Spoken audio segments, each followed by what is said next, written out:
Bapak,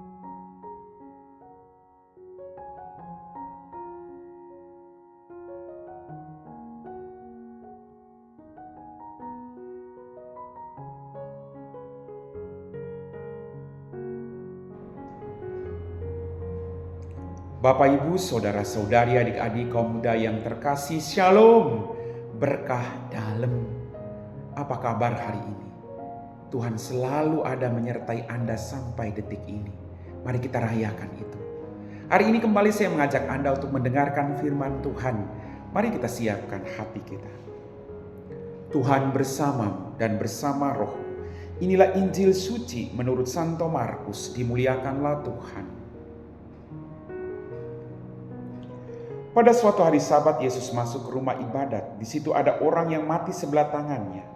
Orang-orang Farisi mengamat-amati Yesus kalau-kalau ia menyembuhkan orang itu pada hari Sabat, supaya mereka dapat mempersalahkan dia. Kata Yesus kepada orang yang mati sebelah tangannya itu, "Mari, berdirilah di tengah." Kemudian Yesus berkata kepada mereka, "Manakah yang diperbolehkan pada hari Sabat? Berbuat baik atau berbuat jahat? Menyelamatkan nyawa orang atau membunuh orang?" Tapi mereka itu diam saja. Yesus jengkel karena kedegilan mereka. Dengan marah, ia mandang sekeliling lalu berkata kepada orang tadi, "Ulurkanlah tangan." Ia pun mengulurkan tangannya dan sembuhlah seketika. Lalu keluarlah orang-orang Farisi dan segera bersekongkol dengan orang-orang Herodian untuk membunuh dia. Demikianlah sabda Tuhan.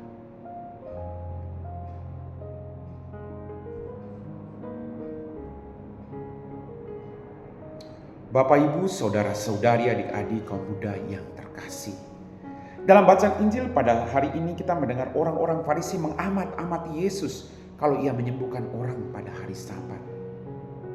Kadang kita hanya bisa menjadi pengamat untuk mencari kesalahan orang, tapi tidak bisa membawa orang untuk keluar dari pergumulan hidupnya. Ini yang tidak baik.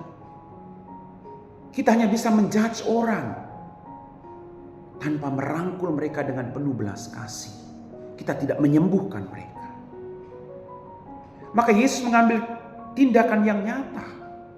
Ada orang menderita, mau hari apapun itu, kita sebagai orang beriman harus menolong, bukan membiarkan. Jangan sampai kita hanya mengamati tanpa mengambil langkah untuk menolong orang lain. Mari Bapak Ibu, kita sadari panggilan tugas perutusan kita.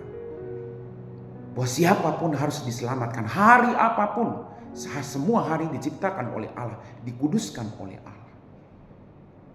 Maka setiap hari kita harus menolong orang. Jangan sampai hanya karena peraturan lalu kita membunuh orang lain. Artinya kita tidak mau menyelamatkan mereka. Peraturan ada untuk membuat kita bisa berjalan sesuai kehendak Tuhan. Dan kehendak Tuhan adalah semua orang harus diselamatkan. Mari Bapak Ibu, kita mohon kerendahan hati, kesadaran dari Allah.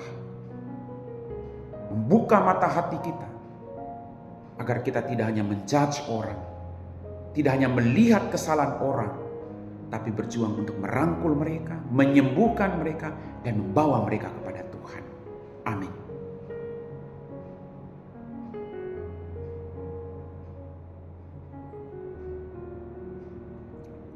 Bapak, Ibu, saudara-saudari, adik-adik kaum muda yang terkasih, kita semua telah diteguhkan oleh firman Tuhan. Mari kita siapkan hati kita untuk berdoa. Dalam nama Bapa dan Putra dan Roh Kudus, amin. Tuhan, terima kasih untuk setiap berkat yang Kau berikan dalam hidup kami. Ampuni dosa dan kesalahan kami. Tuhan, kadang kami menjadi orang yang hanya bisa melihat kelemahan orang lain. Kami hanya bisa menjudge orang lain, Tuhan. Hancurkan segala pikiran-pikiran jahat dalam diri kami. Mampukan kami untuk seperti Engkau, yang punya hati untuk membawa orang lain kepada keselamatan. Semoga kami menjadi pribadi-pribadi yang menyelamatkan orang lain, Tuhan. Jauhkan kami dari kesombongan, keegoisan. Buka mata hati kami, agar kami mampu melihat kebaikan dalam diri orang lain, dan berjuang untuk menebarkan kasih. Kami puji Engkau Bapa, kini dan sepanjang segala masa. Amin. Tuhan bersamamu dan bersama rohmu. Semoga kita sekalian diberkati oleh Allah yang Maha Kuasa, Bapa dan Putra dan Roh Kudus. Amin.